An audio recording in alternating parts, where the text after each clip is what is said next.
दिया दिल ना लिया तो बोलो न का किया ले बेटा आकी दुनिया में भी अगर ले बेटा प्यार न किया तो क्या किया ले बेटा आकी दुनिया में भी अगर ले बेटा प्यार न किया तो क्या किया। देखो आज हम लोग पढ़ने वाले हैं chapter 4 class 10 science chapter 4 carbon and it's compounds का एक स्पेसिफिक बहुत इंपॉर्टेंट पार्ट कार्बन कंपाउंड। पहला सेक्शन ऑफ दिस चैप्टर में हमको कार्बन के बारे में पढ़ाया गया, सेकंड सेक्शन में हमको कंपाउंड्स के बारे में पढ़ाया जा रहा है कि इसके कंपाउंड्स कैसे बिहेव करते हैं। और सिलेबस के अंदर स्पेसिफिक 2 कंपाउंड ऐसे हैं जिनको हमें थोड़ा एलैबोरेटली पढ़ना है, जिनमें पहला वाला हम लोग इस वीडियो में डिस्कस करने वाले हैं, दैट इज इथानॉल। इथानॉल क्या है? अगर तुम पहला वाला सेक्शन नहीं पढ़े हो तो डायरेक्टली इसमें जंप करना I would not prefer that. Preferably पहले ये वाला सेक्शन पढ़ लो, उसके बाद ये वाला सेक्शन समझ पाओगे, क्योंकि ऐसे बहुत सारे टर्म्स हम लोग इसके अंदर टर्म्स या प्रॉपर्टीज या बहुत सारी चीज़ हम लोग इसके अंदर ऐसे यूज़ करने वाले हैं जो प्राइमरी सेक्शंस क्लियर किए बिना ये वाला नहीं होगा। सो प्रेफरेबली पहले ये वाला पढ़ लो, फिर हम लोग ये वाला पूरा वीडियो देखो, ठीक है। सो हम लोग को प्राइमरीली क्या पढ़ना है इथेनॉल के प्रॉपर्टीज़ के बारे में। सबसे पहले तो इथेनॉल का स्ट्रक्चर देख लेते हैं एक बार कि एटॉमिक लेवल पे या मॉलिक्यूलर लेवल पे इथेनॉल का स्ट्रक्चर होता कैसा है। इथेनॉल का अगर तुम नोमेनक्लेचर ऑलरेडी पढ़ चुके हो, इथ stands for 2 carbon molecules, right. तो यहाँ पर 2 कार्बन होगा, अपन को यही नाम से पता चल रहा है। और OL मतलब अल्कोहल ग्रुप से आया हुआ है। यहाँ पर फंक्शनल ग्रुप अल्कोहल है, मतलब एक कार्बन के साथ सिंगल बॉन्ड में कहीं पर OH जुड़ा रहेगा, that is what alcohol means, right. OH hydroxyl group रहेगा। तो इथेनॉल में 2 कार्बन और OH रहने वाला है। मतलब अगर मैं 2 कार्बन को ऐसे ड्रॉ करूं और इथान मतलब ईथ AN है, देखो यहाँ पर A stands for alkane, right. Last में AN ही आता है एल्केन में, मतलब सिंगल बॉन्ड है। तो एक एक पार्ट को देख के तुम उसके नोमेनक्लेचर को क्लैरिफाई कर लोगे बहुत इजीली। इथेनॉल में इथ मतलब 2 कार्बन, AN मतलब सिंगल बॉन्ड, OL मतलब OH बॉन्ड रहेगा, ठीक है। तो अभी ये 2 कार्बन का स्ट्रक्चर होगा कैसा? सिंगल बॉन्ड हो गया, N है बोल के, बाकी कार्बन का वैलेंसी 4 होता है, तो हम लोग दोनों कार्बन में 3-3 करके हाथ दे देंगे, जिनमें से एक कोई भी जगह पर तुम OH लगा दो और बाकी सब में hydrogen, that will be our ethanol, okay. ये हो गया इथेनॉल का स्ट्रक्चर कंप्लीट।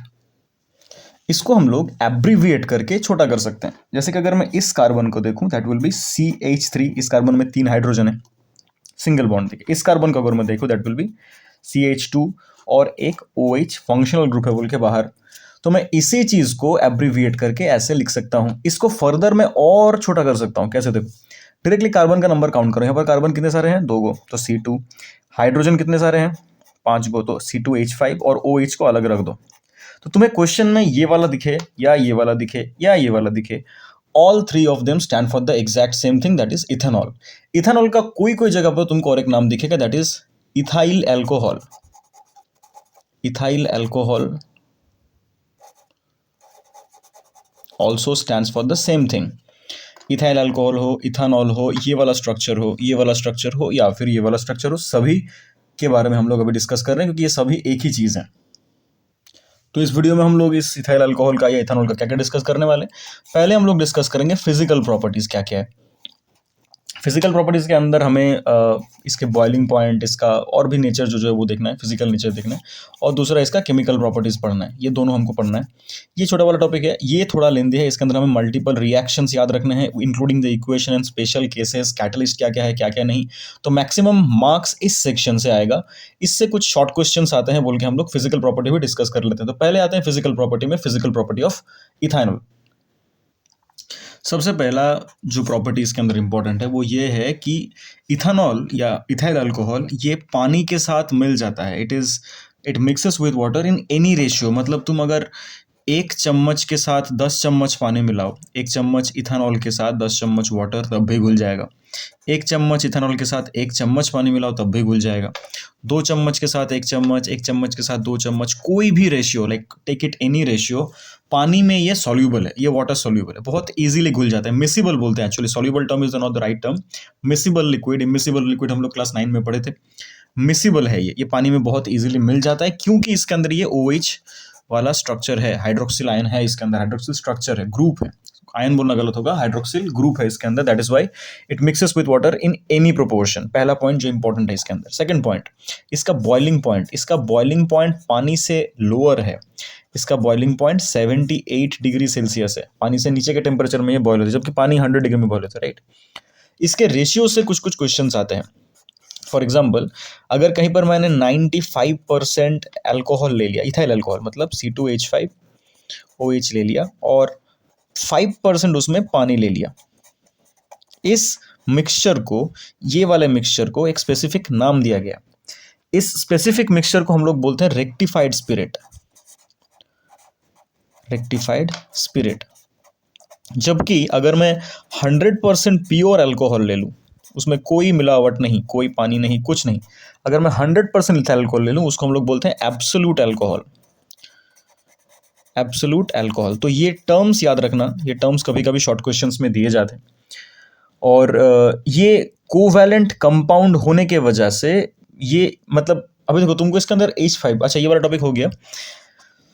फोर्थ पॉइंट पे आते हैं। तुम्हें C2H5OH में H दिख रहा है, तो एक कॉमन सा क्वेश्चन आ सकता है कि सर इसमें हाइड्रोजन तो दिख रहा है, तो क्या कोई तरह से ये हाइड्रोजन आयन प्रोड्यूस कर सकता है पानी में घुलने के बाद, या कोई भी तरह से? पहला बात याद रखना, ये हाइड्रोजन आयन प्रोड्यूस नहीं करता, ये क्योंकि ये कोवैलेंट कंपाउंड है। आई होप तुम कोवैलेंसी पढ़ चुके हो ऑलरेडी, क्योंकि इस चैप्टर के शुरू में ही है। ये एक कोवैलेंट कंपाउंड होने की वजह से कोई भी तरह का आयन फॉर्म नहीं करता। H+ आयन भी नहीं, OH- आयन भी नहीं। ये कोवैलेंट कंपाउंड है, और यहाँ पर आयनिक कंपाउंड नहीं है, आयनिक बॉन्ड नहीं है, that is why it does not produce any kind of ion. Okay, और कलरलेस है, फिजिकल प्रॉपर्टी के अंदर कलरलेस है ये। इसका एक स्मेल है, आइडेंटिफाइंग एक बहुत ही गंदा सा स्मेल है। और इसके अंदर ज़्यादा इंपॉर्टेंट क्वेश्चन जो आता है कि ये एक न्यूट्रल कंपाउंड है। न्यूट्रल कंपाउंड मतलब ये कंपाउंड एक ऐसा कंपाउंड है जो लिटमस के अंदर कोई तरह का चेंज नहीं लाता। तुम्हें लिटमस ब्लू से रेड या रेड से ब्लू कोई भी तरह का चेंज नहीं दिखेगा। यहाँ पर लिटमस जो कलर का है उसी कलर का रहेगा, और ये लिटमस का कलर चेंज ना होना shows this is a neutral compound. Neutral compound माने ना एसिडिक ना basic, in that sense it is a neutral compound. इसमें कोई एसिडिक या बेसिक नेचर प्रेजेंट नहीं है, एंड दैट इज वाई ये लिटमस का कोई कलर चेंज नहीं करता। ये हो गया इसके फिजिकल प्रॉपर्टी का एक रैप अप। अभी हम लोग आएंगे इसके केमिकल प्रॉपर्टी में, जो ज्यादा इंपॉर्टेंट है और जिससे ज्यादातर क्वेश्चंस आते हैं। इसके केमिकल प्रॉपर्टीज के अंदर हमें पढ़ना क्या क्या है, पहले मैं ओवरव्यू बोल थोड़ा सा। इथेनॉल के केमिकल प्रॉपर्टी के अंदर हमको 5 रिएक्शंस पढ़ने हैं, 5 reactions including the equations and catalyst and all the things, every detail about the reaction हमको पढ़ना है। 5 रिएक्शंस क्या क्या है? एक तो है कंबशन, इसके अंदर भी बहुत सारा क्वेश्चन आता है, कंबशन। नेक्स्ट है ऑक्सीडेशन, इसका हम ऑक्सीडेशन करना है, इससे हमारा, और एक बहुत इंपॉर्टेंट, ये like one of the most important reaction in this entire chapter है, ऑक्सीडेशन ऑफ अल्कोहल। क्या होता है, कैटलिस्ट क्या रहता है, मतलब ऑक्सीडाइजिंग एजेंट क्या रहता है, इसमें बहुत सारा क्वेश्चन आता है, हम लोग डिटेल में डिस्कस करेंगे अभी। और तीसरा रिएक्शन है सोडियम के साथ, सोडियम मेटल के साथ रिएक्शन, ये भी एक आइडेंटिफिकेशन रिएक्शन है। नेक्स्ट रिएक्शन है जो कि काफ़ी बार एग्जाम में, प्री बोर्ड्स में, बोर्ड्स में, पीवाई के में तुमको बहुत बार दिख जाएगा, that is esterification reaction, esterification reaction. और लास्ट है डिहाइड्रेशन, ये भी बहुत इंपॉर्टेंट, सबके सभी इंपॉर्टेंट है। ये 5 रिएक्शन हमको केमिकल प्रॉपर्टी के अंदर पढ़ना है, कंबशन, ऑक्सीडेशन, सोडियम के साथ रिएक्शन, एस्टरिफिकेशन, डिहाइड्रेशन। चैप्टर का एक मैपिंग जब तुम दिमाग के अंदर क्लियर रख रहे हो कि हमें पढ़ना क्या क्या है, तो तुम्हारा अगर मैप क्लियर रहे कि टॉपिक क्या क्या है, physical property, chemical property, chemical property के अंदर क्या क्या है, 5 रिएक्शन है, 5 रिएक्शंस का नाम क्या क्या है, उसके अंदर कैटलिस्ट क्या क्या है, टॉपिक्स क्या क्या है, रिएक्शंस का प्रोडक्ट क्या क्या है, यूजेस क्या क्या है। अगर तुम एक चैप्टर का मैप दिमाग में क्लियर रखो, माइंड मैप जैसा होता है, उससे चैप्टर का ओवरव्यू हमारा रेडी रहता है कि भाई मेरा कौन सा सेक्शन अभी तक बाकी है पढ़ना, कौन सा सेक्शन पढ़ाई हो चुका है। इसीलिए मैं पहले एक लिस्ट बना दे रहा हूं कि हमको इस टॉपिक के अंदर पढ़ना क्या है, हमारे इस वीडियो का मेन पॉइंट ऑफ डिस्कशंस क्या क्या है। हम लोग इस वीडियो में यही दोनों टॉपिक डिस्कस करने वाले हैं, physical property of ethanol and chemical property of ethanol, including all the reactions. Okay, तो आते हैं इसके कंबशन रिएक्शन में।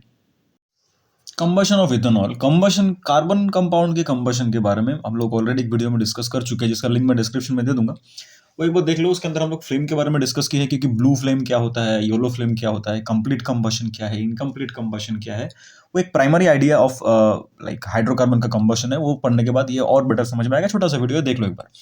कंबशन अगर कंप्लीट हुआ तो कंबशन का फ्लेम ब्लू कलर का होता है। बेसिक आइडिया थोड़ा सा बोल देते हैं। और उसमें कोई कार्बन रेसिड्यू नहीं बचता। उसमें क्या होता है, सपोज अगर हम लोग इसका ही बात करें, इथेनॉल का ही, इथेनॉल का कंबशन जो होता है वो कंप्लीट कंबशन होता है। कंप्लीट कंबशन मतलब कोई रेसिड्यू नहीं बचेगा। जो इथेनॉल हम लोगों ने यूज़ किया वो टोटली जल के खत्म हो जाएगा। मतलब C2H5OH जो हम लोगों ने लिया, कंबशन मतलब क्या, ऑक्सीजन के प्रेजेंस में जलना, राइट, बर्निंग। तो पर कंबशन हो रहा है, मैं शॉर्ट फॉर्म में लिख रहा हूँ सी, तुम लोग पूरा लिखना कंबशन। क्या बनेगा, CO2 और H2O पूरी कन्वर्ट हो जाएगा। लेकिन इसको हम लोग पढ़ क्यों रहे हैं इसके अंदर, इसका रीज़न इसके बाद आता है, क्योंकि यहाँ पर बहुत ज़्यादा लाइट और हीट प्रोड्यूस होता है। मतलब this is a highly exothermic reaction. ये एक एक्सोथर्मिक रिएक्शन है, जिस वजह से ये जो हीट रिलीज हुआ इसको हम लोग हमारे फायदे के लिए यूज़ कर सकते हैं। That is why ethanol is used as a fuel. अभी तुम लोग देखे होगे, जो लोग बाइक चलाते हो या जिनको पता है, मोटा मोटी सबको ही पता है कि हम लोग जो पेट्रोल अभी यूज़ कर रहे हैं that is ethanol infused. That is E20 और E30 और E40, तुम लोग ये सारे टर्म्स सुने होंगे। ये क्या इंडिकेट करता है कि हम लोग जो पेट्रोल यूज़ करते हैं, जो गैसोलीन या पेट्रोल है, जो E20 मतलब होगा उसके अंदर पेट्रोल है 80%। जो तुम रिफिल करा रहे हो अपने बाइक में या कार में, उसमें पेट्रोल, अगर वो E20 ये हुआ, पेट्रोल हुआ, उसका मतलब उसके अंदर 80% पेट्रोल है और इथेनॉल है बाकी 20%। इथेनॉल इन्फ्यूज्ड अभी पेट्रोल आ रहे हैं। यहाँ पर 30 है, मतलब इथेनॉल 30% और पेट्रोल 70%। यहाँ पर ethanol 60%, sorry, petrol 60% and ethanol 40%। ऐसे रेशियो में ई के बाद ई stands for ethanol actually, right, it makes sense. E stands for ethanol और कितना परसेंटेज उसके अंदर है वो नंबर इंडिकेट करता है।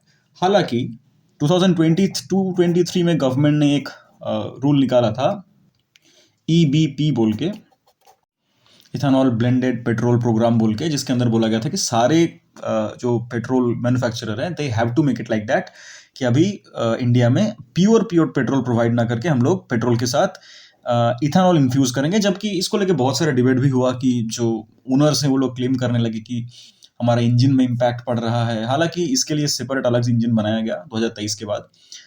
सो वो अलग बात है, उसको हम लोग इकोनॉमिक्स में चले जा रहे हैं, उसमें नहीं जाना। हम लोग ये टॉपिक थोड़ा सा जान लो, क्योंकि हम लोग अभी, बिकॉज कंबशन टॉपिक है, तो कंबशन के अंदर एक्सोथर्मिक रिएक्शन दिख रहा है बोल के इसका प्रैक्टिकल सेंस बनता है कि हम लोग अभी व्हीकल्स में एथेनॉल क्यों यूज करते हैं। उसमें कंप्लीट कंबशन होगा, अच्छा हीट प्रोड्यूस होगा और उसी को यूज करके हम लोग इंजन से आउटपुट निकाल पाएंगे in terms of mechanical energy. ये अभी हम लोग प्रैक्टिकली यूज कर रहे हैं। That is why this conversation छोटा सा। अभी सवाल ये है कि सर ये इथेनॉल आ कहाँ से रहा है, मतलब हम लोग ये इथेनॉल प्रोड्यूस कहाँ से करते हैं। जो भी इथेनॉल हम लोग पेट्रोल के साथ इन्फ्यूज कर रहे हैं वो इथेनॉल बनता कहाँ पर है। इसके लिए हमको आना पड़ेगा शुगर केन के टॉपिक में। शुगर केन, गन्ना या शुगर केन का जो जूस होता है उससे शुगर बनता था, राइट, अभी भी बनता है शुगर। लेकिन शुगर केन के juice being carbohydrate, main source of carbohydrate, याद करो ये टॉपिक मैं इतना बड़ा करके इसलिए बोल रहा हूं क्योंकि कुछ जगह पर तुम्हें ऐसे क्वेश्चन सैंपल पेपर में या फिर PYQ में भी दिख जाएगा जहां पर ना इंटर चैप्टर का एक कनेक्शन दिखेगा तुमको कुछ। मैं ये टॉपिक उसीलिए ला रहा हूं। Sugarcane is carbohydrate, majorly carbohydrate. हम लोग जब लाइफ प्रोसेस पढ़ रहे थे, लाइफ प्रोसेस के अंदर हम लोग, लाइफ प्रोसेस का 4 सेक्शन है, राइट, लाइफ प्रोसेस हम लोग 4 सेक्शन में पढ़े थे। पहला था न्यूट्रिशन, फिर था रेस्पिरेशन, फिर ट्रांसपोर्टेशन, फिर एक्सक्रीशन, राइट। तो सेकंड पार्ट क्या था, रेस्पिरेशन। रेस्पिरेशन के अंदर हम लोगों ने कार्बोहाइड्रेट का ब्रेकडाउन देखा था, with oxygen and without oxygen. Remember, with oxygen respiration को हम लोग एरोबिक रेस्पिरेशन बोल रहे थे, विदाउट जो ऑक्सीजन रेस्पिरेशन था that was anaerobic respiration. Exactly same चीज हम लोग ना यहाँ पर शुगर केन फैक्ट्रीज में करते हैं। शुगर केन का कुछ अमाउंट का जूस जो निकला उसको हम लोग शुगर बना लेते हैं, कुछ अमाउंट स्पेसिफाई करके हम लोग उस शुगर केन के जूस को अगर एन एरोबिक रेस्पिरेशन कराए, जस्ट इमेजिन क्या होगा, ईस्ट दे दी सपोज हम लोगों ने वहां पर, और ईस्ट दे के उसको एक क्लोज्ड कंटेनर में, एयर टाइट कंटेनर में लाइक क्लोज कर दी, बंद कर दी, तो क्या होगा, सिंपल सा बात है सर, एनारोबिक रेस्पिरेशन होगा। एनारोबिक रेस्पिरेशन होगा तो क्या होगा, वहां पर क्या बनता है एनारोबिक रेस्पिरेशन में, CO2 और मेजरली बनता था alcohol. Which kind of specific alcohol? That is this ethanol. Ethanol ही बनता था वहां पर, एक बार खोल के देख लो, मैं देखो स्क्रीनशॉट अभी प्ले हो रहा है स्क्रीन में। अल्कोहल जो बनता था वहां पर C2H5OH, जो हम लोग ऑलरेडी पढ़ चुके हैं ऑलरेडी एक बार इसमें लाइफ प्रोसेस में, राइट। उसी अल्कोहल को, शुगर केन से बना हुआ शुगर केन के जूस को एनारोबिक रेस्पिरेशन से बनाया गया जो अल्कोहल है, उसी को हम लोग इन्फ्यूज करते हैं इसके अंदर, पेट्रोलियम के अंदर। इसके अंदर इकोनॉमिक पर्पस क्या था वो भी थोड़ा सा बोल देते हैं। गवर्नमेंट थोड़ा सपोर्ट करना चाहता था फार्मर्स को, दैट इज वाई फार्मर्स के लिए जो ये चीज प्रोडक्शन हुआ, अगर कुछ अमाउंट वो लोग शुगर में इन्वेस्ट कर रहे हैं, कुछ अमाउंट कार्बोहाइड्रेट कुछ अमाउंट इसमें इथेनॉल बनाने में प्रोडक्शन में यूज कर रहे हैं, तो उनका रिस्क मिनिमाइज हो जाता है, उनका लॉस होने का चांस कम जाता है। अगर कोई साल चीनी का सप्लाई बहुत बढ़ गया, चीनी का प्राइस कम गया, दैट इज वाई उनका लॉस ना हो, ताकि इसीलिए गवर्नमेंट एक इकोनॉमिक स्टेप लेके यहाँ पर बोला गया कि शुगर केन तुम लोग जो खेती कर रहे हो करो, उसका कुछ हिस्सा तुम चीनी बनाने के लिए इन्वेस्ट करो और कुछ हिस्सा इधर दे दो इथेनॉल में, तो तुम्हारा रिस्क भी मिनिमाइज हो जाएगा, प्रॉफिट मैक्सिमाइज हो सकता है, ऑप्टिमाइज हो सकता है, वो सब के लिए ये यूज किया गया। और इधर हमारा काम का काम भी हो गया कि सर पेट्रोल के अंदर हम लोग इन्फ्यूज कर दिए, तो हमारा ये क्लीन फ्यूल है, इसीलिए कोई रेसिड्यू नहीं हो रहा है, कंबशन कंप्लीट हो रहा है बोल के अच्छा खासा हीट भी मिल रहा है। हालांकि इंजन का इशू को लेकर डिस्कशन चलता रहेगा। हमारा टॉपिक हमको इतना सा पढ़ना है, इवन कंबशन के अंदर इथेनॉल इतना ज़्यादा एफिशिएंट है, हम लोग E100 फ्यूल भी यूज़ कर सकते हैं, E100 मतलब जहाँ पर 100% इथेनॉल, कोई पेट्रोल का ज़रूरत ही नहीं है, ये पूरी कंप्लीटली कंबशन होकर अच्छा खासा हीट दे देगा। लेकिन इसके लिए स्पेशल टाइप ऑफ इंजन का ज़रूरत है, राइट। इसको हम लोग कोई भी इंजन में डाल नहीं सकते, वो बेहोश हो जाएगा। नॉर्मल गाड़ी तुम अगर अपने बाइक में डालने जाओ, most probably that will be the bike will फेंट बट ये खत्म हो जाएगा। तो इसको खुद अभी ऐसे मत कोई एक्सपेरिमेंट मत करना, बट ये पॉसिबल है। मैं ये बोल रहा हूँ कंबशन के सेंस में डिस्कस कर रहे हैं जब हम लोग, कंबशन के सेंस में ये टोटली पॉसिबल है। ये बहुत हाईली एक्सोथर्मिक एक रिएक्शन क्रिएट करता है और बहुत अच्छा खासा अमाउंट ऑफ हीट बनाता है after complete combustion without any kind of residue in terms of pollution, नहीं बनाता। बहुत अच्छा एक फ्यूल है और इंजिन्स का ये हो रहा है, इंप्रूवमेंट हो रहा है धीरे धीरे, इसीलिए हम लोग शायद कुछ सालों बाद ऐसा भी देख सकते हैं कि जहाँ पर maximum amount of vehicle will run on E70 और E80 पेट्रोल, जहाँ पर मैक्सिमम इथेनॉल यूज होगा, पेट्रोल बहुत कम यूज होगा। तो हमको इतना सा कंबशन पढ़ना है। इसके बाद आता है हमारा next reaction, that is oxidation. ये बहुत इंपॉर्टेंट एक रिएक्शन है, लेकिन इसके अंदर सबसे पहला सवाल एज यूजुअल मेरे अंदर भी आया था कि कंबशन भी तो सर ऑक्सीजन से ही रिएक्शन हुआ, और इधर ऑक्सीडेशन मतलब ऑल्सो दैट सेम थिंग कि ऑक्सीजन से रिएक्शन होना मतलब ऑक्सीजन ऐड होना या हाइड्रोजन रिमूव होने को भी बोलते हैं, but primarily here we will study about oxygen adding with the being added with the ethanol molecule, right? But तो अभी सवाल है कि सर कंबशन भी अगर ऑक्सीजन से रिएक्शन है और इधर ऑक्सीडेशन भी ऑक्सीजन से रिएक्शन है, तो अलग से क्या पढ़ने का जरूरत है? बेसिकली समझ लो क्या बोल रहा हूँ मैं। ऑक्सीडेशन को तुम एक स्पेसिफिक तरह से कंबशन से डिफरेंशिएट कर सकते हो एक सिंपल वे में। जस्ट इमेजिन कंबशन का एक कंट्रोल्ड वर्जन है ऑक्सीडेशन। अगर मैं ऐसे ही माचिस मार दिया और फेंक दिया, उसके बाद जलना शुरू हो जाएगा, दैट इज कंबशन। वो फूट जाएगा सपोज, दैट इज कंबशन। कोई कंट्रोल नहीं उसमें, ऐसे जस्ट आग लगा दिया, जल गया, हीट बन गया, खत्म। ऑक्सीडेशन में ऐसा नहीं होगा। ऑक्सीडेशन में ना हम लोग बहुत स्लोली करा जलाएंगे उसको, लेकिन एक controlled manner, in a specific controlled pace और मैनर। उसको हम लोग एकदम ऑफिशियल फॉर्मेट में बोलेंगे कि सर ये ऑक्सीडेशन है, जहाँ पर एक स्पेसिफिक वे में, कंट्रोल्ड वे में, एक स्पेसिफिक पेस में, स्पेसिफिक मैनर में। आई होप डिफरेंस क्लियर हो रहा है टर्म्स को यूज करते करते। हम लोग कंबशन कर रहे हैं एक स्पेसिफिक या एक कंट्रोल्ड वे में, then and only then we can call it oxidation, right. क्योंकि यहां पर कंट्रोल वाला पार्ट में मैं ज्यादा एम्फसाइज कर रहा हूं, दैट मीन्स रिजल्ट में भी कुछ चेंज आएगा। पहला पार्ट तो ये होगा कि सर ऑक्सीडेशन में जैसे कंबशन में कंप्लीट कंबशन होता था, यहाँ पर कंप्लीट कंबशन नहीं है सर, ये इनकम्प्लीट है, मतलब टोटली जल के खत्म हो जाएगा ऐसा नहीं है, ये इनकम्प्लीट कंबशन है। पहला नंबर, यहाँ पर जो हीट और लाइट बनेगा, यहाँ भी बनेगा, वो इससे कम होगा, लेस होगा, इसके मुकाबले थोड़ा सा कम होगा, क्योंकि यहाँ पर थोड़ा कंट्रोलिंग आ रहा है, कंट्रोलिंग नेचर आ रहा है हमारा इसके अंदर। इसलिए ऑक्सीडेशन में हम लोग अगर कंट्रोल ला रहे हैं या पेस को स्लो कर रहे हैं थोड़ा सा, तो आउटपुट भी थोड़ा सा इनएफिशिएंट आएगा when in compared with this reaction, right. तो ये थोड़ा सा डिफरेंस क्लियर रखो दिमाग के अंदर। और यहाँ पर एक ऑक्सीडाइजिंग एजेंट का सबसे इंपॉर्टेंट डिफरेंस है। यहाँ पर ऑक्सीडेशन में हम लोग ऑक्सीडाइजिंग एजेंट यूज करते हैं। क्या? देखो, इसका स्टेप बाय स्टेप प्रोसेस पहले बोलते हैं कि हम लोग पहले तो अल्कोहल को लेंगे और उसको ना पहले थोड़ा गर्म करेंगे। इसको पहले हमें हीट करना पड़ता है। मैं देखो स्टेप ऐसे फ्लो चार्ट में लिख रहा हूँ कि हीट करो, इसको गर्म करो। गर्म करते हुए हम लोग ड्रॉप बाय ड्रॉप इसके अंदर ऑक्सीडाइजिंग एजेंट ऐड करेंगे। इसके देखो बहुत कुछ इनसाइड क्वेश्चन है बोल के मैं ऐसे बोल रहा हूँ। इसके बाद एक इक्वेशन में आते हैं। ऑक्सीडाइजिंग एजेंट हम लोग क्या लेंगे स्पेसिफिकली, इसको याद रखो। ऑक्सीडाइजिंग एजेंट स्पेसिफिक, इसके बहुत सारे इंपॉर्टेंट टर्म्स हैं। ऑक्सीडाइजिंग एजेंट क्या लेंगे हम लोग? ऑक्सीडाइजिंग एजेंट हमको लेना है 5% concentration of alkaline potassium permanganate, potassium पर मैंगनेट। इसका फॉर्मूला क्या है? KMnO4, याद रखना। अभी यहाँ पर कुछ क्वेश्चंस बहुत इंपॉर्टेंट है सर। एल्कालाइन टर्म्स मतलब क्या है? एल्कालाइन मतलब हमको पता है वाटर सोल्यूबल बेसिस, तो हम लोग यहाँ पर NaOH के अंदर इसको घोल के देंगे। NaOH में सोडियम हाइड्रोक्साइड में KMnO4 घुला हुआ रहेगा। कितना कॉन्सेंट्रेशन में? 5% कॉन्सेंट्रेशन में। इसका कलर भी एक स्पेसिफिक होता है। इसका कलर क्या होता है? ये कलर भी हमें एक बहुत इंपॉर्टेंट चीज दिखा है। इसका कलर याद रखना, पर्पल होता है। इसका कलर पर्पल होता है, और ये पर्पल कलर होना इस रिएक्शन को एक स्पेसिफिक तरह से गाइड करता है। कैसे? देख लो। जब हम लोग, मैं इस रिएक्शन पहले समझाता हूं। जब हम लोग एक कंटेनर पे इसको लेंगे और उसको गर्म करना है, राइट, उसको हीट देना है, तो देखो पहले हम लोग हीट दे रहे हैं, मतलब हीट इस सेंस में ये एंडोथर्मिक है, क्योंकि शुरू में हमें हीट देना पड़ेगा शुरू में, फिर बाद में वो हीट और निकलेगा, ज्यादा निकलेगा। तो हम लोग जब इसमें हीट इनपुट कर रहे हैं और क्या कर रहे हैं, सपोज हम लोग बोल रहे हैं कि एक टेस्ट ट्यूब लो, ठीक है, एक टेस्ट ट्यूब लो, उसके अंदर थोड़ा सा अमाउंट ऑफ अल्कोहल है जो हम लोग टेस्ट कर रहे हैं। सपोज ये अल्कोहल है, यहाँ तक अल्कोहल है। इसमें क्या करो, ये जो सॉल्यूशन अपना है, ये ऑक्सीडाइजिंग एजेंट जो 5% अल्कालाइन KMnO4 है, उसको ड्रॉप बाय ड्रॉप इसमें डालते रहो। ये तो पर्पल कलर का होगा, तो ड्रॉप बाय ड्रॉप तुम इसमें इनपुट कर रहे हो। पहले एक ड्रॉप दिए, फिर स्टिर कर लिए, फिर एक ड्रॉप दिए, फिर स्टिर कर लिए। होगा क्या, देखो ध्यान से। पहले इसका रिएक्शंस देखते हैं, फिर यहाँ पर सीक्वेंस में वापस आएंगे। इसका इक्वेशन क्या है? इसका इक्वेशन से हम लोग को दिख जाएगा कि टॉपिक हो क्या रहा है। C2H5OH जो इसका फॉर्मूला है, इसमें ये लाइक अल्कोहल में जब हम लोग ऑक्सीडाइजिंग एजेंट देंगे, ऑक्सीडाइजिंग एजेंट से नेसेंट ऑक्सीजन आता है। नेसेंट ऑक्सीजन लिखते ऐसे हैं।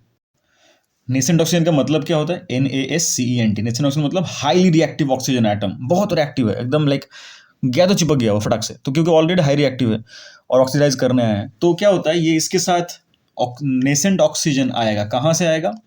वो 5% अल्कलाइन KMnO4 से ये नेसेंट ऑक्सीजन आता है, और इसके साथ कॉम्बाइन होकर एक स्पेसिफिक पैटर्न का चीज बनाता है। लेकिन उसको देखने से पहले ध्यान से देखो, जो हमारा अल्कोहल का स्ट्रक्चर था ऐसा था ना, CH3 पहले वाले में, इसमें CH2 और एक में OH लगा रहता है लास्ट में। ध्यान से दो क्या बोल रहा हूँ। ये नेसेंट ऑक्सीजन आके क्या करेगा, इसके साथ जुड़ेगा, लेकिन जुड़ने का जगह तो है नहीं सर।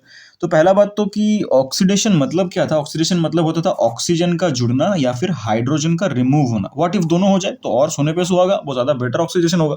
तो पहले क्या करता है ना, ये नेसेंट ऑक्सीजन आने की वजह से ये कार्बन, जिस कार्बन में OH मॉलिक्यूल है, ध्यान से देखो, जिस कार्बन में OH वाला ग्रुप है उस कार्बन का, इसका नहीं, बार बार बोल रहे हैं, जिस कार्बन में OH अटैच्ड है उस कार्बन के जो बाकी दो हाथ में हाइड्रोजन है, इसको धक्का मार के निकाल देता है। भाई यहाँ से इसको निकाल देता है, तो सोचो देखो क्या होगा। जो दो हाइड्रोजन यहाँ से बाहर निकला वो भी तो ऑक्सीजन के प्रेजेंस में ही है, क्योंकि ये पूरा चीज तो अभी इसके प्रेजेंस में ही है। तो ये हाइड्रोजन जो निकला वो भी ऑक्सीजन के प्रेजेंस में होने की वजह से ये भी पानी में कन्वर्ट हो जाता है, जो हाइड्रोजन यहाँ से निकला। सोचो देखो ध्यान से क्या बोल रहा हूँ। अभी स्ट्रक्चर वाइज होगा कैसा ये चीज, क्योंकि इसका हाइड्रोजन निकल चुका है, मतलब पहला वाला कार्बन तो एज यूजुअल रहा, CH3 जो था वो रहा, लेकिन ये वाला कार्बन जिसके साथ OH बैठा हुआ है उसका दो हाथ खाली हो चुका है, क्योंकि दोनों हाथ से दो हाइड्रोजन निकल गया। उसमें आके ऑक्सीजन बैठता है, क्योंकि उसका भी वैलेंसी 2 है, तो उसको भी दो हाथ चाहिए, वो एक हाथ में नहीं बैठेगा, उसको भी दो हाथ चाहिए बैठने के लिए, दो खाली हाथ या दो वैलेंसी चाहिए ऑक्सीजन को फुलफिल करने के लिए, पकड़ने के लिए। ये स्ट्रक्चर किस चीज का है, ध्यान से देखो। ये क्या बना, CH3COOH। ये कौन सा फंक्शनल ग्रुप है? ये तो ओइक एसिड है या फिर कार्बोक्सिलिक एसिड। दो कार्बन के लिए इसका नाम क्या हो जाएगा, इथानोइक एसिड। याद रखो, ये एक बहुत इंपॉर्टेंट रिएक्शन इसीलिए मैं बोल रहा था, क्योंकि यहां पर हम लोग अल्कोहल को इथानोइक एसिड में कन्वर्ट कर दिए। कैसे? CH3COOH। आई होप तुम्हें मैकेनिज्म समझ में आ गया। ये उसका स्ट्रक्चर था, दो हाइड्रोजन निकला, वो भी ऑक्सीडाइज होकर H2O बन गया, और जो दो हाथ खाली था उसमें ऑक्सीजन बैठ गया, तो हो गया हमारा ethanoic acid, CH3COOH plus H2O। ध्यान से देखो, अभी ये तो रिएक्शन तो हो गया, लेकिन इसके अंदर कलर चेंज का एक बहुत इंपॉर्टेंट रिएक्शन है जो तुमको 5% के पीछे का लॉजिक बताएगा। समझो ध्यान से क्या बोल रहा हूँ। 5% क्यों, 10% क्यों नहीं? पहला पॉइंट, ये क्वेश्चन आता है कि सर 5% ही क्यों, व्हाई ओनली 5%? इसमें जो हम लोग ऐड कर रहे हैं, ये क्या ऐड कर रहे हैं, जिसको मैं थोड़ा मार्क करता हूँ। हम लोग जो एल्कालाइन KMnO4 इधर ड्रॉप बाय ड्रॉप ऐड कर रहे हैं, जो कि होता है पर्पल कलर का, हम लोगों ने इसी को ऐड किया ना। क्वेश्चन है कि सर व्हाई ओनली 5%? ये भी क्वेश्चन कभी कभी आता है। वाई 5%? पहला इसका आंसर, मैं यहाँ पर लिखने की जगह नहीं तो डिक्टेट कर रहा हूँ, सुन लो। पहला 5% नोट डाउन करते रहो। पहला रीजन कि सर 5% क्यों है, क्योंकि इस रिएक्शन को हमें कंट्रोल करना है। शुरू से बोल रहा हूं मैं, oxidation is a controlled combustion. तो कंट्रोल करने का एक तरीका सर है कि कम कम कॉन्सेंट्रेशन ऑफ ऑक्सीडाइजिंग एजेंट दो, क्योंकि ऑक्सीडाइजिंग एजेंट तो ऑक्सीडेशन जल्दी कर देगा। तो अगर ज्यादा मैं कॉन्सेंट्रेशन दे दूं तो हो सकता है कि ज्यादा अमाउंट ऑफ हीट निकल के एक्सप्लोजन हो जाए, फट जाए, तो फिर कंबशन के अंदर काउंट हो गया ना। तो हमको तो कंप्लीट कंबशन करना नहीं है, हमको ऑक्सीडेशन करना है। टू मेक श्योर कि भाई ये कंट्रोल्ड वे में हो, that is why the concentration is very less, close to 5%। पहला पॉइंट। दूसरा पॉइंट इसका और एक इंपॉर्टेंट पॉइंट, ये जो पर्पल कलर का हम लोग इसके अंदर इनपुट कर रहे हैं, जब ये अल्कोहल इसमें कन्वर्ट हो रहा है ना, ये पता है कलरलेस है। पहले तो ये समझो, ये कलरलेस है। तो जब मैं यहाँ पर पहले दो ध्यान से क्या बोल रहा हूँ, मैंने यहाँ पर अल्कोहल लिया था, राइट, ये अल्कोहल है, इसके अंदर मैंने एक बूंद ये ऑक्सीडाइजिंग एजेंट दिया, फटाक से मैं देखा कि वो पर्पल कलर से कलरलेस हो गया। मतलब क्या, ये जो मैं इनपुट कर रहा हूँ ऑक्सीडाइजिंग एजेंट, ये कलरलेस हो जा रहा है, मतलब इंस्टेंटली ये इसमें कन्वर्ट हो गया। फिर और एक बूंद दिया, वापस इसमें कन्वर्ट हो गया, और एक बूंद दिया, इसके अंदर कन्वर्ट हो गया, और एक बूंद दिया, कलरलेस हो गया, मतलब इसके अंदर कन्वर्ट हो गया। ये तब तक मैं ड्रॉप बाय ड्रॉप देता रहूंगा कि मैं दे रहा हूं और उसका पर्पल कलर कलरलेस में बदल जा रहा है, और एक ड्रॉप दिया, वापस पर्पल कलर कलरलेस में बदल गया, इंस्टेंटली बदल जाएगा। ये मैं तब तक कंटिन्यू करता रहूंगा जब तक वहां पर ऐसा एक टाइम आएगा जहां पर पर्पल कलर मैंने इनपुट किया और वो चेंज नहीं हुआ, पर्पल टू पर्पल ही रह गया। मतलब क्या, वहां पर और एक भी मॉलिक्यूल ऑफ अल्कोहल नहीं बचा। अगर एक भी बचता तो वो गिरा हुआ ड्रॉप को वो लेके इसमें बना देता और खुद कलरलेस हो जाता। तो ये कलर चेंज हो रहा है जब तक, ध्यान समझो मैं क्या बोल रहा हूँ, इस पार्ट को दोबारा प्ले कर लो। कलर चेंज जब तक हो रहा है तब तक उसके अंदर अल्कोहल पार्टिकल प्रेजेंट है, अल्कोहल मॉलिक्यूल प्रेजेंट है। कि क्या कलर चेंज हो रहा है, पर्पल से कलरलेस, क्योंकि जब भी पर्पल कलर ऊपर से आया इस मॉलिक्यूल ने उसको एक्सेप्ट किया और खुद ऑक्सीडाइज होकर ये बना लिया, मतलब वो कॉन्ज्यूम हो गया। The oxidizing agent is consumed, that is what this colour change phenomena is indicating. जब कलर चेंज होना रुक जाएगा उसका मतलब क्या, उस ऑक्सीडाइजिंग एजेंट को कॉन्ज्यूम करने के लिए तब वहां पर और अल्कोहल पार्टिकल बचा ही नहीं। That is why that is how we identify that the oxidation has completed.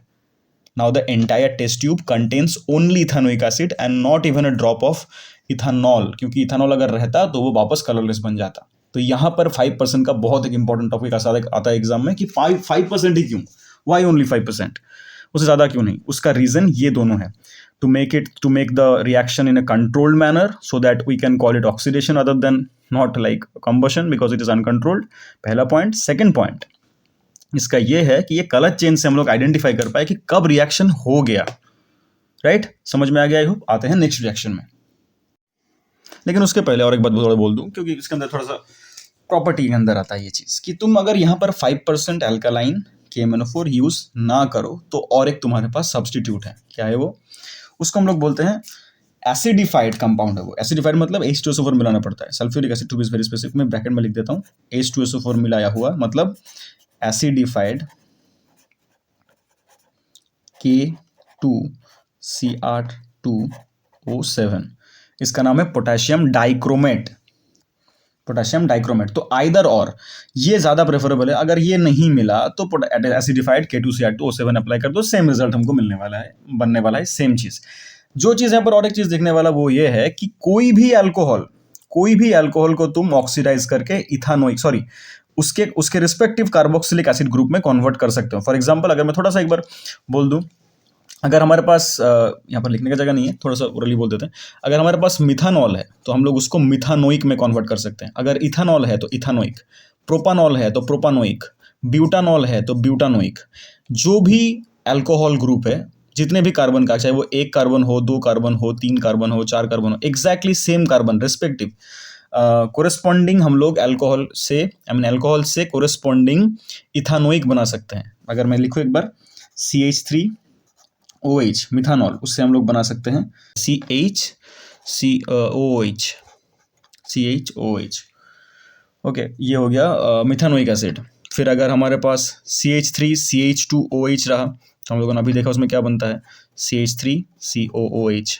मतलब देखो, जितने भी कार्बन का अल्कोहल है उतने ही कार्बन का ओइक एसिड बन जाएगा। मिथानॉल से मिथानोइक एसिड, इथानॉल से इथानोइक एसिड, प्रोपानॉल से प्रोपानोइक एसिड, ब्यूटानॉल से butanoic acid, whatever it is, जो भी अल्कोहल है उसका ओइक एसिड में कन्वर्ट कर सकते हैं हम लोग by this exact mechanism of reaction. ठीक है, पहला दो रिएक्शन आई होप कंप्लीट है। आते हैं नेक्स्ट रिएक्शन में। देखो, नेक्स्ट रिएक्शन है सोडियम मेटल के साथ। सोडियम मेटल के साथ रिएक्शन एक आइडेंटिफिकेशन काइंड ऑफ रिएक्शन है कि तुम एक पेट्री डिश में थोड़ा सा अगर अल्कोहल ले लो, उसके अंदर थोड़ा सा एक सोडियम का मेटल का टुकड़ा फेंक दो, डाल दो, आई मीन टू से तो क्या होगा? तो पहला चीज तो सर यहाँ पर देखने वाला बात यह है कि ये रिएक्शन को बहुत बड़ा करके पढ़ने लायक कुछ है नहीं, बट इसके अंदर स्पेसिफिक एक ऐसा चीज है जो तुम लोग इसके पहले कोई दूसरे रिएक्शन में नहीं देखे हो। That is why this reaction is in that sense special, क्योंकि इसके बारे तुम लोग वाला पार्ट देखे नहीं हो, उसलिए उस सेंस में क्या है सर इसके अंदर ऐसा स्पेशल चीज। C2H5OH में अगर हम लोग इस पार्ट को जूम करके देखें, लास्ट वाले पार्ट को, तो अच्छा पूरा पार्ट को ड्रॉ करते चलो, मैं इसको दिखा रहा हूं, सिर्फ OH वाले स्ट्रक्चर को। ऐसा होता है, बाकी सब हाथ में तो हाइड्रोजन है, ये हमको पता है। सो हम लोग जब कोवैलेंट कंपाउंड पढ़ चुके हैं तो हम लोग को पता है कि अच्छा, अगर मैं इस पार्ट को देखूं, ध्यान से मार्क करते हैं इसको, चलो थोड़ा सा अलग करके, कि ये वाला पार्ट, इसके अंदर कोवैलेंट बॉन्ड है, मतलब टेक्निकली है क्या? कोवैलेंट बॉन्ड मतलब होता है कि ऑक्सीजन के आउटर मोस्ट ऑर्बिट में 2 फ्री इलेक्ट्रॉन है, राइट। हाइड्रोजन के आउटर मोस्ट में 1 इलेक्ट्रॉन है, और इधर कार्बन के पास 4 गो है। मैं 4 गो के अंदर सिर्फ ऐसे डॉट डॉट कर रहा हूं, ठीक है। तो इलेक्ट्रॉन शेयरिंग होता है, that is what covalent bond is, right. तो इस कार्बन ने बोला भाई मैं ये वाला इलेक्ट्रॉन शेयर कर रहा हूँ, ऑक्सीजन ने बोला मैं ये वाला इलेक्ट्रॉन शेयर कर रहा हूँ, तो बीच में एक बॉन्ड बन गया। मतलब बेसिकली कार्बन का एक इलेक्ट्रॉन, ऑक्सीजन का एक इलेक्ट्रॉन मिलकर एक सिंगल बॉन्ड बना है। सेम फॉर दिस टू, कि यहाँ पर इसने बोला कि मैं ये वाला शेयर कर रहा हूँ भाई, और ये वाला तुम शेयर करो, तो बीच में एक पेयर बन जाएगा। उस पेयर को हम लोग यहाँ पर दोनों यूज करेंगे, शेयर करेंगे, ऐसे बनता है बॉन्ड। अभी हुआ क्या, सोच के देखो, इसके साथ जब सोडियम का प्रेजेंस आएगा, रिएक्टिविटी सीरीज पढ़े हम लोग मेटल्स एंड नॉन मेटल्स में, रिएक्टिविटी सीरीज में सोडियम ऊपर आता है, बहुत ज्यादा ऊपर हाइड्रोजन से। वो एक पोएम था ना, please stop calling me careless brine street try learning how purpose sips gold how like comes very later in the list. Potassium sodium से बहुत नीचे आता है। तो सब टेक्निकली है क्या, सोडियम बहुत ज्यादा रिएक्टिव है हाइड्रोजन के मुकाबले। तो जब ऐसे जगह पर सोडियम का प्रेजेंस आ जाएगा, कॉमन सेंस का बात है कि sodium being more reactive it will displace hydrogen out of this bond. पहला तो ये समझो, एकदम सिंपल सा चीज है, ये सिंपल डिस्प्लेसमेंट रिएक्शन चैप्टर 1 का। Sodium being highly reactive element, it will remove the hydrogen from this bond. तो अभी होगा क्या, जब सोडियम इसको यहां से बाहर निकालेगा धक्का मार के, तो ऑक्सीजन का जो इलेक्ट्रॉन उस शेयरिंग में था वो तो अकेला हो गया। इलेक्ट्रॉन है मतलब कि इसको हम लोग ऐसे डॉट से लिख सकते हैं, यहाँ पर ऐसे लिख सकते हैं कि सर इसके पास एक माइनस चार्ज आ गया। यही तो चीज है ना, वो इलेक्ट्रॉन तो नेगेटिव चार्ज ही है। तो ये जो टोटल स्ट्रक्चर था उसमें इस ऑक्सीजन के पास इधर का बॉन्ड का इलेक्ट्रॉन तो अभी तक इंटैक्ट है, वो तो सर कार्बन के साथ अभी तक बॉन्डेड है, लेकिन इधर जो था हाइड्रोजन के साथ वो अभी अकेला हो गया। तो यहां पर एक माइनस साइन लिखेगा। और सोडियम के अंदर इलेक्ट्रॉन डोनेट करने का टेंडेंसी है, तो वो इलेक्ट्रॉन डोनेट करके Na+ आयन बन जाता है, कैटायन बन जाता है। तो यहां पर ऐसा एक स्ट्रक्चर दिखेगा और हाइड्रोजन बाहर आ चुका होगा, हाइड्रोजन गैस। तो ये रिएक्शन का रिजल्ट होगा ये चीज कि sodium will push out the hydrogen out of this bond and like form something like this. इसमें स्पेशलिटी क्या है, तुम अगर ध्यान से देखो, अच्छा इसमें सब में हाइड्रोजन है, राइट, इस सब में हाइड्रोजन है। इस स्ट्रक्चर का यहां से लेके ये ऑक्सीजन के इस पार्ट तक, ये देखो कोवैलेंट बॉन्ड है, यहां पर कोवैलेंट बॉन्ड इलेक्ट्रॉन शेयरिंग हो रहा है। लेकिन अगर तुम ऑक्सीजन से सोडियम का रिलेशन देखो, ये देखो आयनिक है, ये ऑपोजिट चार्ज होने की वजह से एक दूसरे चिपका हुआ है। मतलब एक ही कंपाउंड का दोनों तरह के तुमको बॉन्ड दिख रहे हैं, समझो ध्यान से। एक ही कंपाउंड जिसके अंदर ये वाला हाफ में क्या है, कोवैलेंट बॉन्ड है, और ये वाले पार्ट में क्या है, इलेक्ट्रोवैलेंट बॉन्ड या आयनिक बॉन्ड है। इसलिए मैं बोल रहा था कि ये स्पेशल है। तुम लोग ऐसा कोई कंपाउंड इसके पहले देखे नहीं हो क्लास 10 में जहां पर एक साथ दोनों स्ट्रक्चर फॉर्म हुआ है, covalent and ionic bond at the same compound, inside the same compound, inside the same molecule. ये हम लोग पहला बार देख रहे हैं, बोल के ये जानना जरूरी है। और क्योंकि हाइड्रोजन जहां पर भी निकलता है सर, हम लोग चैप्टर 1 से पढ़ पढ़ के बोर हो गए ये चीज को, कि हाइड्रोजन जहां पर निकलेगा सर उसके सामने एक फायर का सोर्स लाएंगे तो ये पॉप साउंड से बर्स्ट होगा, राइट, ये हमको पता है। तो ये भी याद रखना, तुम अगर एक पेट्री डिश लो ऐसा, उसके अंदर थोड़ा सा अल्कोहल ले लो, उसमें थोड़ा सा एक अगर पीस ऑफ सोडियम डाल दो तो उसमें सामने आग लगे जाओ तो पप पप पप ऐसे बर्स्ट होगा, क्योंकि यहाँ पर एक एफरवेसेंस क्रिएट होगा हाइड्रोजन बबल्स का। ये सिंपल सा बात है। लेकिन ज़्यादा इंपॉर्टेंट बात इसके लिए तुम्हारे लिए, तुम लोग के लिए ये वाला पार्ट है, जो कि एक नया कंपाउंड तुम लोग देखे फर्स्ट टाइम, जहां पर एक साथ कोवेलेंट बॉन्ड और आयनिक बॉन्ड फॉर्म हो रहा है।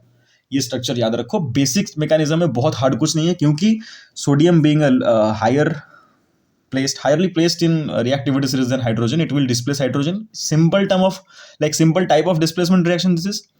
उसको डिस्प्लेस कर देगा और खुद बैठ जाएगा। लेकिन उसको बैठने के लिए यहाँ पर, क्योंकि sodium can not form in this structure, can not form covalent compound या covalent bond with oxygen, that is why it forms an ionic combination एक ही कंपाउंड में, इसलिए दोनों एक साथ प्रेजेंट है। That is why this is special. Okay, आते हैं नेक्स्ट रिएक्शन में। इतना सही था, बहुत इजी है, आइडेंटिफाई कर पाएंगे सोडियम देके कि सर पॉप साउंड से बर्स्ट हो रहा है कि नहीं। That is why it is alcohol. बहुत सिंपल सा रिएक्शन है, ये बस याद रखो। आते हैं नेक्स्ट रिएक्शन में, that is esterification reaction. Esterification reaction क्या है? बहुत इजी चीज है। स्टेरिफिकेशन रिएक्शन में जो दो हम लोग रिएक्टेंट यूज करने वाले हैं, हम लोग ऑलरेडी दोनों को देख चुके हैं। क्या क्या सर? एक तो है वो खुद, जिसका हम लोग पढ़ाई कर रहे हैं अभी तक, C2H5OH। दूसरा वाला है जो हम लोगों ने ऑक्सीडेशन में रिजल्ट मिला था हमको, क्या sir? That is ethanoic acid, CH3COOH। इसको स्टेरिफिकेशन को समझने के लिए हमको डिहाइड्रेशन भी एक साथ ही समझना पड़ेगा, इसलिए हम लोग दोनों रिएक्शन यहाँ पर एक साथ पढ़ेंगे। क्या सर? दूसरा रिएक्शन दैट इज डिहाइड्रेशन। समझो, दोनों एक ही टाइप का रिएक्शन है, मतलब प्राइमरली दोनों का गोल वाइज नहीं बोलेंगे, बट हाँ केमिकली दोनों का स्ट्रक्चर सेम है, तो इसीलिए हम लोग एक साथ पढ़ रहे हैं। डिहाइड्रेशन मतलब क्या होता है? डिहाइड्रेशन मतलब होता है पानी निकाल देना, तो वो तो ड्राइंग होता है। अब यहाँ पर एक क्वेश्चन होता है कि सर डिहाइड्रेशन और ड्राइंग का डिफरेंस क्या है? एकदम सिंपल टर्म में बोल रहा हूँ। सपोज कोई एक चीज के साथ पानी चिपका हुआ है, उस पानी को तुम बाहर निकाल दे रहे हो, दैट इज ड्राइंग। ड्राइंग मतलब बस पानी को रिमूव करना। डिहाइड्रेशन मतलब ये नहीं है, समझो ध्यान से। डिहाइड्रेशन मतलब क्या होता है कि सपोज मैं तुमको बोल रहा हूँ कि यहाँ पर ए एक कंपाउंड है, उसके साथ बी बैठा हुआ है एक कंपाउंड। ए के पास H है और बी के पास OH है। देखो ध्यान से क्या बोल रहा हूँ, ये अभी तुमको कहीं पर H2O नहीं दिख रहा है, लेकिन जो डिहाइड्रेटिंग एजेंट होगा ना उसको दिख जाएगा, अरे भाई यहाँ पर तो H है, यहाँ पर OH है। अगर मैं दोनों इससे ये वाला और इससे ये वाला निकाल दूं और फिर दोनों को जोड़ दूं तो H2O तो सर निकल जाएगा कहीं ना कहीं से, कुछ ना कुछ करके वो H2O निकाल देगा। अगर क्लियरली कहीं पर H2O है, तुमको दिख रहा है H2O है, उसको बस बाहर निकाल रहा है। सिर्फ H2O जो ऑलरेडी प्रोड्यूस्ड है, वहां पर जस्ट अटैच्ड है कोई तरह से, उसको बाहर निकालने को अपन ड्राइंग बोलते हैं। लेकिन अगर ऐसा कहीं पर रहा कि सर एक कंपाउंड के साथ हाइड्रोजन अटैच्ड है और दूसरे कंपाउंड के साथ OH है, अगर तीसरा कोई कंपाउंड आके इन दोनों से H और OH निकाल के अपने आप H2O बना लिया और उसको एब्जॉर्ब कर लिया या बाहर निकाल दिया वहां से, उसको डिहाइड्रेटिंग एजेंट बोलते हैं। तो पहले तो आई होप इस छोटे से टॉपिक डिस्कशन से तुमको डिहाइड्रेशन और ड्राइंग का समझ में आ गया। हम लोग यहाँ पर डिहाइड्रेशन पढ़ रहे हैं, ड्राइंग तो पढ़ नहीं रहे। तुमको पहले पढ़ना पड़ेगा डिहाइड्रेट कर कौन सकता है, मतलब डिहाइड्रेटिंग एजेंट कौन है। हाँ, तो डिहाइड्रेटिंग एजेंट के अंदर हमें अभी जो पढ़ना है बहुत इंपॉर्टेंट, बहुत ही अच्छा एक स्ट्रॉन्ग डिहाइड्रेटिंग एजेंट होता है, that is concentrated sulphuric acid H2SO4। तुम इसको जहां पर दोगे ना, अगर उसको कहीं पर हाइड्रोजन और OH अलग अलग दिख गया, वो बाहर निकालेगा। तो तुम सोचोगे कि सर ये दोनों ही तो ऑलरेडी प्रेजेंट है इसके अंदर ना, समझो। अगर मैं थोड़ा सा घुमा के ड्रॉ करूं, इधर OH ना करके ऊपर मैंने OH लिख दिया। सोचो क्या बोल रहा हूं।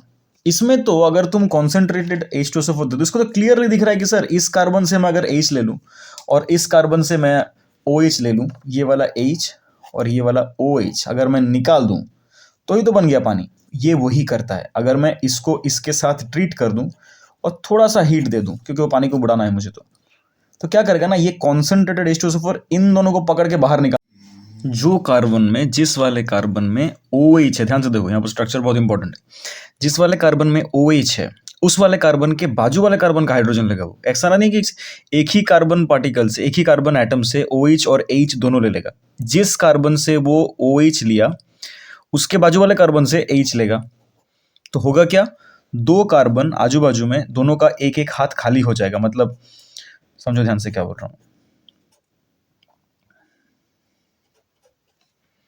मैं ऊपर करके ड्रॉ कर रहा हूं। मतलब इस कार्बन के पास ये हाइड्रोजन और ये हाइड्रोजन पड़ा रहेगा, इस कार्बन के पास ये हाइड्रोजन और ये हाइड्रोजन पड़ा रहेगा। मैं इस हाइड्रोजन को ऊपर करके यहां पर लिखा, मतलब है वो यहीं पर, सपोज मैं ऊपर खाली करके दिख रहा हूं। तो इसका देखो एक हाथ खाली है, इसका भी एक हाथ खाली है। एक्चुअली क्या होगा ना, ये दोनों हाथ एक साथ जुड़ के एक कॉम्बाइन करके एक डबल बॉन्ड बना लेगा। तो बेसिकली यहाँ पर एक डबल बॉन्ड क्रिएट हो जाएगा। आई होप समझे, दोबारा बोल रहे हैं, देख लो। एक कार्बन में H था, एक कार्बन में OH था, दोनों को एक साथ डिहाइड्रेटिंग एजेंट ने बाहर निकाल लिया। तो इसका एक हाथ खाली हो गया, इसका एक हाथ खाली हो गया। टेक्निकली हाथ खाली मतलब इलेक्ट्रॉन्स, तो ये और ये इलेक्ट्रॉन एक साथ इन्होंने शेयर करके एक डबल बॉन्ड फॉर्म कर लिया। तो टेक्निकली डिहाइड्रेशन का गोल क्या हुआ? डिहाइड्रेशन में हुआ क्या? Dehydration is a process where an alcohol with the help of a dehydrating agent which is concentrated sulfuric acid, in the presence of concentrated sulfuric acid and heat, the alcohol turns into an alkene। ध्यान दो, तुम्हें directly question में ऐसा question पूछा जाएगा paper में कि alcohol को एल्कीन में कन्वर्ट करो, कैसे करोगे बताओ। बस इतना सा बोल देगा, तुम्हें डिहाइड्रेशन का कोई हिंट नहीं देगा, डिहाइड्रेटिंग एजेंट कुछ नहीं बोलेगा। तुम्हें इस तरह से अपने स्किल्स को एकदम शार्पन करना है कि डिहाइड्रेशन क्या गोल को अकॉम्प्लिश करता है और किसके इस्तेमाल से होता है। किसका? कॉन्सेंट्रेटेड सल्फ्यूरिक एसिड क्या करता है, ऐसे स्ट्रक्चर से एक कार्बन से हाइड्रोजन और दूसरे कार्बन से हाइड्रोक्सिल ग्रुप को बाहर निकाल के H2O फॉर्म कर देता है, और इसके साथ साथ हाँ H2O लिख दो, H2O फॉर्म कर देता है, और मेन कार्बन कंपाउंड को वो एल्कीन में कन्वर्ट कर देता है। ये यहाँ पर ज़्यादा इंपॉर्टेंट टॉपिक है, तो तुमको ये ध्यान रखना पड़ेगा कि अल्कोहल को हम लोग कैसे एल्कीन में कन्वर्ट कर सकते हैं थ्रू डिहाइड्रेशन। आई होप ये टॉपिक क्लियर है। तो हम लोग वापस कंटिन्यू करते हैं एस्टरिफिकेशन रिएक्शन में। एस्टरिफिकेशन रिएक्शन क्या करता है? यहाँ पर भी हम लोग सेम गोल अकॉम्प्लिश करेंगे, लेकिन एक ही कंपाउंड से नहीं। यहाँ पर देखो, एक ही कंपाउंड से दोनों निकल रहा था, एक ही मॉलिक्यूल ऑफ अल्कोहल से हाइड्रोजन भी निकल रहा था, हाइड्रोक्सिल ग्रुप भी निकल रहा था। अगर ये दोनों अलग अलग से निकाले हम लोग तो हो जाएगा एस्टरिफिकेशन। कैसे दिखाते हैं देखो, उसका भी मैकेनिज्म दिखा देते हैं।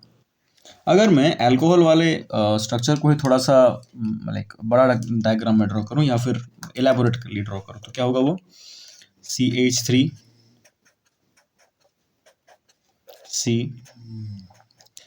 CH2 और OH को मैं ब्रेक करके लिखता हूं। चलो, ये हो गया हमारा अल्कोहल का स्ट्रक्चर। अभी इसको ब्रेक करके लिखते हैं। क्या है सर? CH3, इसको उल्टा करके लिखते हैं। चलो इधर से लिखते हैं, CH3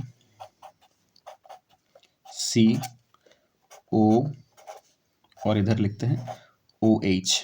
यही हुआ, जस्ट घुमा के लिखा मैंने। इस पे भी हम लोग सेम चीज को अप्लाई करेंगे, दैट इज कॉन्सेंट्रेटेड H2SO4। मतलब ये क्या है, यहाँ पर भी वो सेम बिहेव करेगा। कैसा? As a dehydrating agent. Dehydration में जो कर रहा था यहाँ पर भी वही करेगा। क्या निकालेगा? H2O। कहाँ से निकालेगा? ये ज़्यादा इंपॉर्टेंट क्वेश्चन है, कहाँ से निकालेगा। यहाँ पर देखने वाला बात है कि सर इसमें भी तो OH है, इसमें भी OH है। याद रखना, ऐसे एस्टरिफिकेशन रिएक्शन में जब हमारे पास अल्कोहल और इथानोइक एसिड या वही कार्बोक्सिलिक एसिड का ग्रुप दोनों प्रेजेंट है, याद रखना अल्कोहल वाले से H निकलता है और कार्बोक्सिलिक ग्रुप से OH निकलता है।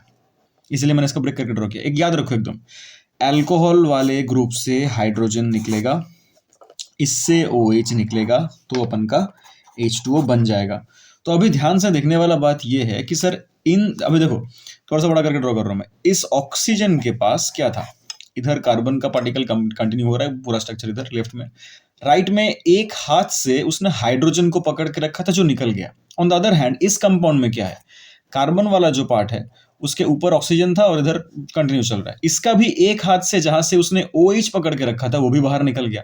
तो एक्चुअली क्या होता है, ये स्ट्रक्चर और इधर का ये स्ट्रक्चर तो इंटैक्ट रहा, बीच में इसका भी एक हाथ खाली हो गया, इसका भी एक हाथ खाली हो गया। तो वो करते क्या है, पानी जब बाहर निकल जाता है ना, तब ये एक दूसरे को पकड़ लेता है और ये लंबा एक चेन फॉर्म हो जाता है। देखो ध्यान से क्या होगा, उधर का CH3 CH2O तक तो रहा। अच्छा, H लिख देते चलो समझने के लिए। ये वाला पार्ट तो मैंने कंप्लीट ड्रॉ कर लिया O तक। इसके बाद क्या होगा, डायरेक्टली इस O को H पकड़ा हुआ था वो बाहर निकल चुका, इस कार्बन को OH पकड़ा था वो भी बाहर निकल चुका, पानी के साथ कंपाउंड हो गए। तो ये O आके पकड़ लेगा इस C को, मतलब इसके बाद कंटिन्यूएशन चलेगा वो वाले दूसरे कंपाउंड का, जो कि इसके ऊपर एक डबल बॉन्ड था।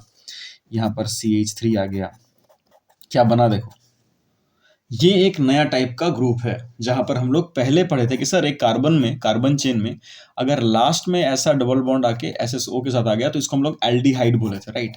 ये हम लोग पढ़े हैं फंक्शनल ग्रुप में। अगर यही चीज सर कार्बन के साथ ऑक्सीजन का जो डबल बॉन्ड है वो कि कार्बन चेन के बीच में आ गया तो उसको हम लोग कीटोन बोले थे। एज में रहा तो एज कार्बन में रहा तो एल्डिहाइड, मिडिल कार्बन में कोई भी जगह पर, मिडिल कार्बन में ऐसा मतलब एग्जैक्ट मिडिल में ना होने से तब भी चलेगा, बट मिडिल के कोई कार्बन में होने से कीटोन होता है। लेकिन यहाँ पर देखो कुछ और ही हो गया कि सर कार्बन कार्बन के बीच में ऑक्सीजन घुस गया कहीं से। ऐसे स्ट्रक्चर को हम लोग ईस्टर बोलते हैं, इसीलिए इसका नाम ईस्टरिफिकेशन रिएक्शन है। यहाँ पर एक ईस्टर फॉर्म होता है। कैसे सर? अगर मैं इसको देखो छोटा करके लिखूं, ये क्या बनेगा? CH3 CH2 ऐसे करके O लिख दो, फिर इधर क्या बना? CO CH3। ये जो बीच में O आ रहा है, ये इसको हम लोग, इस तरह के स्ट्रक्चर को हम लोग ईस्टर बोलते हैं। इस कंपाउंड का स्पेसिफिक नाम क्या होगा? मैं इसको नीचे करके लिख रहा हूं, जगह नहीं हो रहा है बोल के। इसका नाम होता है इथाइल। इस पूरे कंपाउंड का, ये भी मतलब ये और ये देखिए, इसका नाम क्या है सर? इथाइल इथानोएट।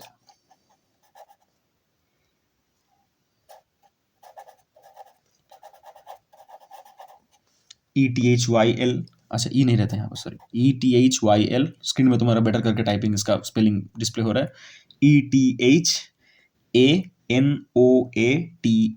इथाइल इथानोएट।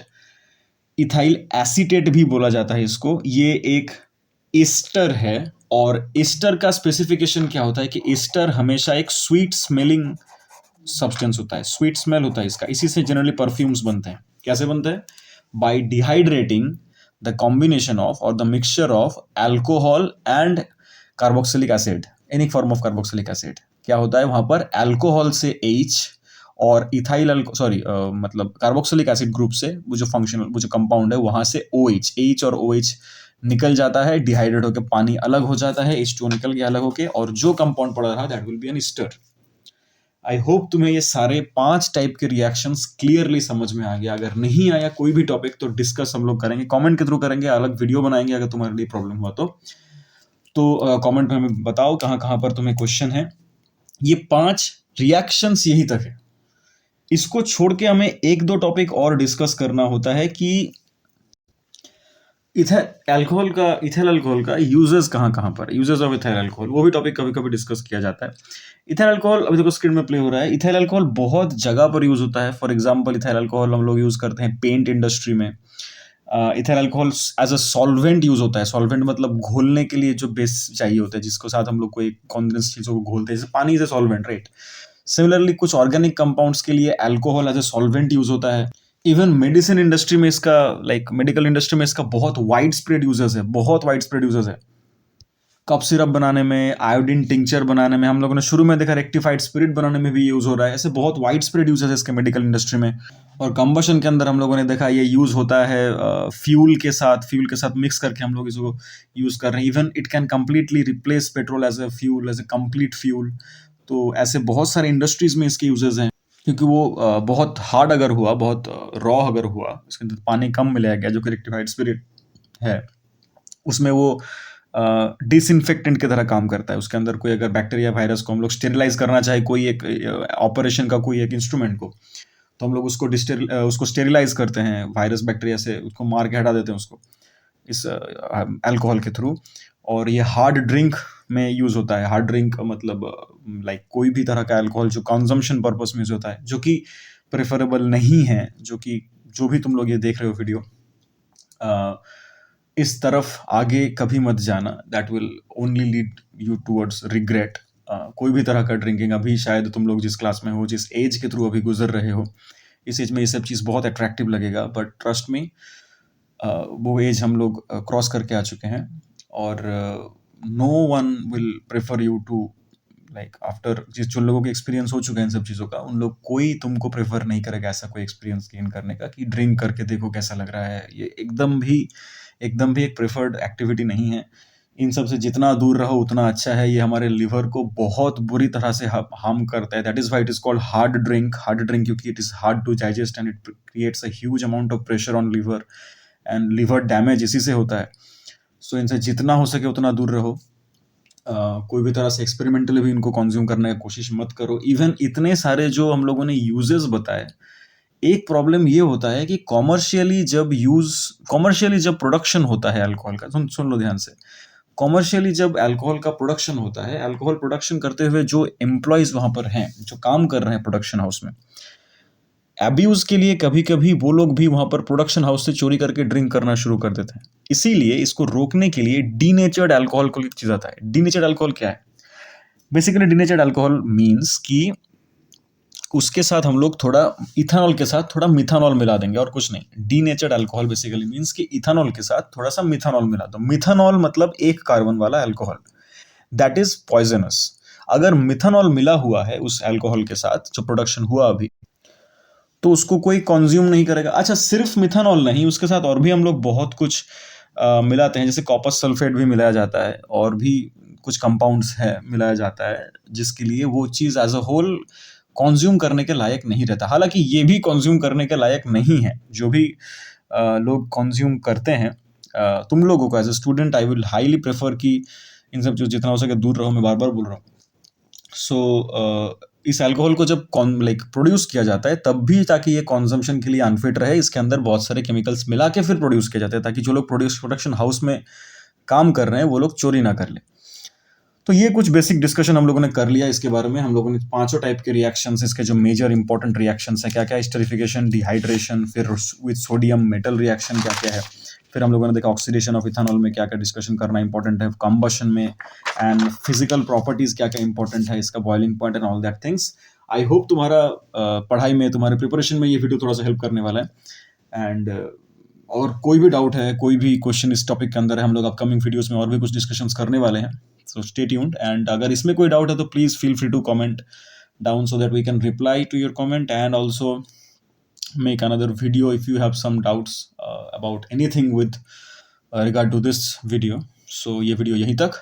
जय श्री राम मित्रों, हर हर महादेव।